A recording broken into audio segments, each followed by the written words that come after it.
Lectura del Santo Evangelio según San Marcos, capítulo 6, versículos del 17 al 29. Esta es una lectura un poquito larga, pero bueno, vamos a ver qué es lo que nos propone hoy nuestra Santa Madre Iglesia Católica. Es que Herodes era el que había enviado a prender a Juan y le había encadenado en la cárcel por causa de Herodías, la mujer de su hermano Filipo, con quien Herodes se había casado. Porque Juan decía a Herodes: no te está permitido tener la mujer de tu hermano. Herodías le aborrecía y quería matarle, pero no podía. Pues Herodes temía a Juan, sabiendo que era hombre justo y santo, y le protegía, y al oírle quedaba muy perplejo, y le escuchaba con gusto. Y llegó el día oportuno, cuando Herodes, en su cumpleaños, dio un banquete a sus magistrados, a los tribunos y a los principales de Galilea. Entró la hija de la misma Herodías, danzó y gustó mucho a Herodes y a los comensales. El rey entonces dijo a la muchacha: pídeme lo que quieras y te lo daré.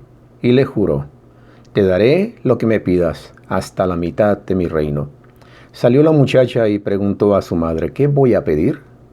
Y ella le dijo: la cabeza de Juan el Bautista. Entrando al punto, apresuradamente a donde estaba el rey, le pidió: quiero que ahora mismo me des en una bandeja la cabeza de Juan el Bautista.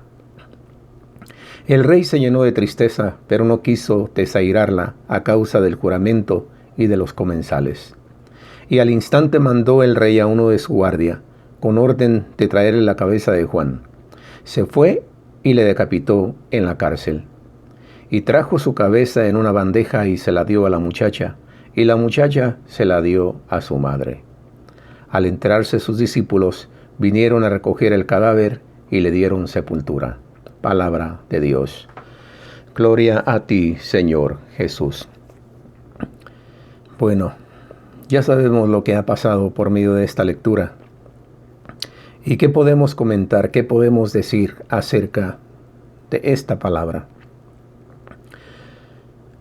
Lo que podemos decir es que, pues está claro el texto, que Herodías, la esposa de Herodes, por decir la esposa, porque realmente era la esposa de su hermano Filipo, por eso es que Juan le había llamado la atención muchas veces diciéndole: no te es permitido vivir con la esposa de tu hermano. Y por eso Herodías le odiaba y quería acabar con él, pero no podía. ¿Por qué? Porque Herodes pues respetaba mucho a San Juan el Bautista, y aunque muchas veces quedaba perplejo por la manera de predicar de Jesús, le gustaba escucharlo, aunque ves quedaba perplejo de escuchar a San Juan el Bautista. Aún con todo eso, pues le escuchaba.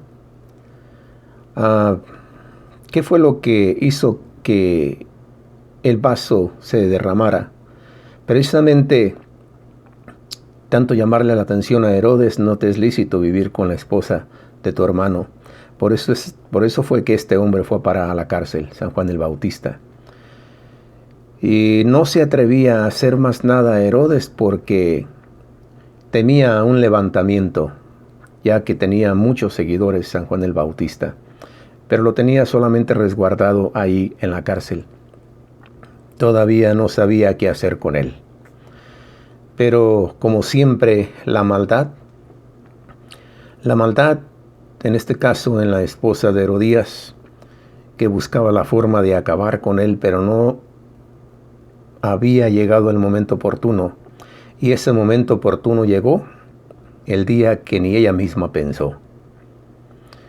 Pasa que Herodes celebra esta fiesta por su cumpleaños. E imaginemos en la fiesta, en aquellas orgías, porque básicamente eso es lo que era, unas orgías. Había mucho vino, había muchas mujeres, había mucho de todo, y era para complacerse a él mismo y complacer también a aquellos comensales, a sus magistrados, a su gente más allegada.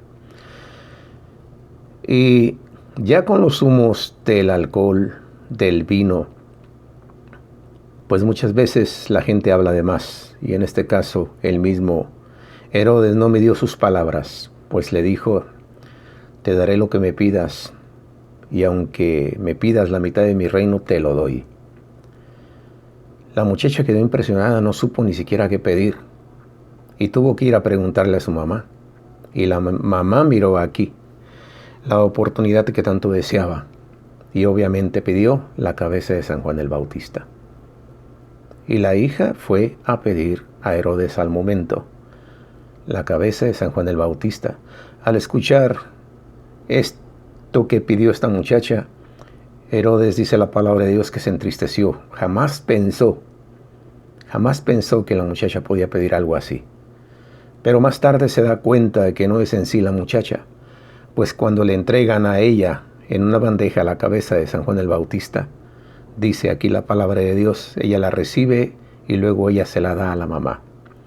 Ahí comprende entonces Herodes que no era cosa de la muchacha, sino que era cosa de Herodías, la mujer de su hermano Filipo.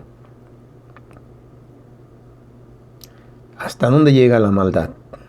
La maldad de un poder autoritario. La maldad de alguien que tiene todo el poder. Como cuando en el poder político se le da todo el poder a un solo hombre.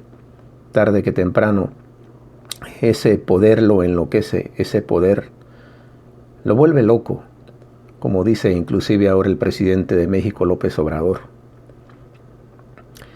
Tanto poder en las manos de un solo hombre, eso es lo que pasaba en aquel tiempo, tanto poder en las manos del rey. Y es que era diferente el sistema de gobierno, era la monarquía. Herodes no se mandaba solo, Herodes tenía que someterse al poder de los romanos, él tenía que quedar bien con el emperador, con el César. Y entonces él buscaba agradar no a su pueblo, sino a los que le ayudaban a oprimir al pueblo, porque estaban los allegados ahí con él, todos aquellos magistrados, todos los jueces, todos los que servían en la corte. Toda la corrupción estaba ahí. Todo, eso es más bien dicho, toda la corrupción estaba reunida ahí en el cumpleaños de Herodes. ¿Y qué de bueno podía salir de ahí? Pues esto, que Herodes no midió sus palabras, y entonces no podía después echarse para atrás. Ya le había prometido a esta hija de Herodías lo que le pidiera, inclusive hasta la mitad de su reino. Y no tuvo más que aceptar y entregar la cabeza de San Juan el Bautista. Este es el tiempo que le tocó vivir a San Juan el Bautista, el mayor de los profetas, como dijo Jesús de él. Y este fue el tiempo que le tocó inclusive vivir a nuestro Señor Jesucristo. Un tiempo donde había dictadura, un tiempo en el que el tipo de gobierno no cambió. Pues en el tiempo que nació nuestro Señor Jesucristo, reinaba Herodes el Grande, el papá de este Herodes del que se habla hoy, que era Herodes Antipas. Pero era lo mismo, el papá era lo mismo antes, el hijo siguió lo mismo, fue y siguió siendo el mismo sistema de gobierno, corrupto, opresor, un tipo de gobierno como, no sé, me pongo a pensar en el tipo de gobierno en México por tantos años, 70 años del PRI en el poder. Más tarde llega el PAN, pero se da cuenta uno que es lo mismo. Se funden después el PRIAM, la unión del PRI y el PAN, un sistema de gobierno que, como bien sabemos, corrupto. Al menos eso fue lo que yo conocí por mucho tiempo, y ahora que está este nuevo presidente López Obrador, pues existe, al menos de mi parte, la esperanza de esa cuarta transformación, donde está habiendo cambios en México. Y ojalá y espero y todo esto sea para bien. Tenemos el deber de pedir por nuestros gobernantes. Y yo pido por tanto el gobernante de aquí, que es Trump como presidente, y como el gobernante pues, de mi querido México, López Obrador. Ya que tenemos la obligación de pedir por nuestros gobernantes, porque no tuviesen ese poder si Dios no se les hubiese dado, si Dios no lo hubiese dado, como le dijo Jesús a Pilato. Entonces, ¿qué es lo que me dice a mí la palabra de Dios ahora? Que mida mis palabras, porque muchas veces se me puede subir tanto, sea el orgullo, sea la soberbia, sea por dejarme llevar por algún momento de euforia. Tener cuidado con mis palabras, porque mis palabras mismas son las que me pueden mandar abajo, me pueden condenar. Ser prudente y mantenerme en la sencillez, en la humildad, porque como dice un dicho por ahí, todos estamos en una fábrica de jabón y el que no cae resbala. Entonces, yo le pido a Dios, por medio de esta, su palabra que hoy he escuchado, que me ayude a permanecer, a perseverar en sus caminos, porque, como he dicho antes, todos, tanto tú como yo, estamos en una fábrica de jabón y el que no cae resbala. No podemos decir que estamos seguros. La seguridad solamente la encontramos en cuanto que estamos agarrados a nuestro Señor Jesucristo como camino, verdad y vida. Si te ha gustado esto que hoy hemos compartido aquí en este sitio, Laicos Misioneros Javier Ochoa, por el canal de YouTube, te invito a que le des like, a que lo compartas y nos vemos primeramente Dios mañana con otra reflexión evangélica. Dios te bendiga. Bye bye.